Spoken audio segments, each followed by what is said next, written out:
Hello guys, welcome to my channel. మీరు నా ఛానల్ని కొత్తగా చూస్తున్నట్టయితే సబ్స్క్రైబ్ చేసుకోండి అండ్ మీకు వీడియోస్ నచ్చితే ఒక లైక్ చేయండి. అండ్ ఈరోజు మనం చేయబోయేది ఏంటంటే ఆనియన్ బోండా. రెగ్యులర్గా అందరూ చేసినట్టే ఉంటుంది అనుకోండి, కానీ కొంచెం డిఫరెంట్గా ట్రై చేద్దాం. చాలామంది ఆనియన్స్ కట్ చేయాలంటే ఎందుకో చాలా డిఫరెంట్గా ఫీల్ అవుతారు కదా. సో వాళ్ళందరి కోసం నేను ఒక టిప్ చెప్పబోతున్నా. ఇలా వాటర్ పోసుకొని ఒక 5 to 10 minutes దాన్ని వదిలేయండి. ఆ తర్వాత ఆనియన్స్ తీసి కట్ చేసి స్టార్ట్ చేయండి. అప్పుడు మీకు ఎలాంటి వాటర్ అనేటివి రావు, ఇబ్బంది కూడా ఉండదు. ఇలాగా చిన్న చిన్న స్లైసెస్ కట్ చేసుకుంటే బోండాలకి టేస్ట్కి చాలా బాగుంటుంది. చూడండి ఎంత చిన్న చిన్న స్లైసెస్ ఉన్నాయో. దానిలో కొంచెం కారం,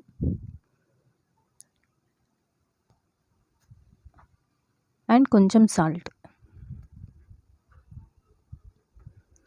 వీటి రెండింటిని బాగా మిక్స్ చేయాలి. ఇలా ఎందుకు చేయాలంటే ఆనియన్ తినేటప్పుడు, అంటే కొంతమంది ఇలా చేయకుండా నార్మల్గా చేస్తూ ఉంటారు, మిరపకాయ వేయడం అలాగా. అప్పుడు ఆనియన్కి టేస్ట్ అంటూ ఏముండదు. సో ఇలా ఉప్పు కారం వేసుకోవడం వల్ల ఆనియన్ బైట్ చేస్తున్నప్పుడు డిఫరెంట్ టేస్ట్ అనేది మీకు టచ్ అవుతుంది అండ్ తినడానికి కూడా చాలా బాగుంటుంది. ఇలా ఒకసారి ట్రై చేయండి. ఇలాగా ఒక 5 to 10 minutesని బాగా మిక్స్ చేయాలి. ఇలా మిక్స్ చేయడం వల్ల ఆనియన్ స్లైసెస్ అనేటివి విడిపోయి బాగా తినడానికి కూడా బాగుంటుంది అనమాట. ఇలా బాగా మిక్స్ చేయాలి.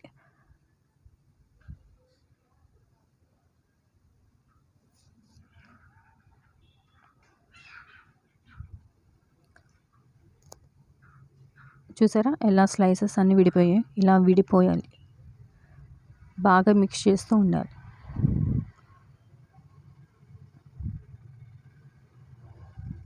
ఇలా మిక్స్ చేసిన తర్వాత ఇందులోకి మనము కార్న్ఫ్లోర్ యాడ్ చేసుకోవాలి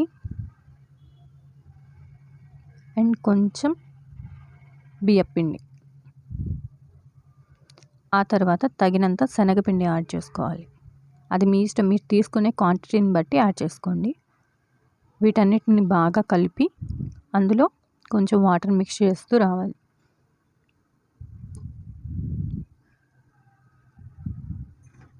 మరీ లూజ్గా కాకుండా అండ్ మరీ గట్టిగా కాకుండా కన్సిస్టెన్సీని కరెక్ట్గా కలుపుకుంటేనే బోండాలు అనేటివి బాగా వస్తాయి.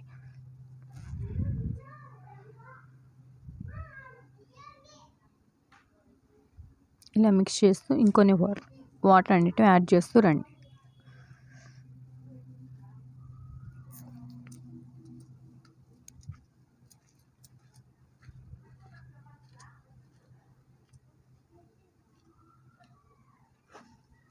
ఇంకొన్ని వాటర్ యాడ్ చేసుకోండి.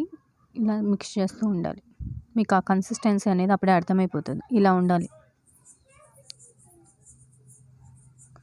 మీకు శనగపిండి ఇంకా తక్కువ అనిపిస్తే కొంచెం యాడ్ చేసుకోవచ్చు.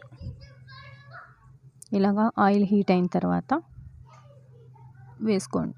బోండాల్లాగా ఇలాగ వేసుకునేటప్పుడు మాత్రం చాలా జాగ్రత్తగా ఉండండి. ఫైనల్గా అవుట్పుట్ అయితే ఇలా ఉంది. Thank you.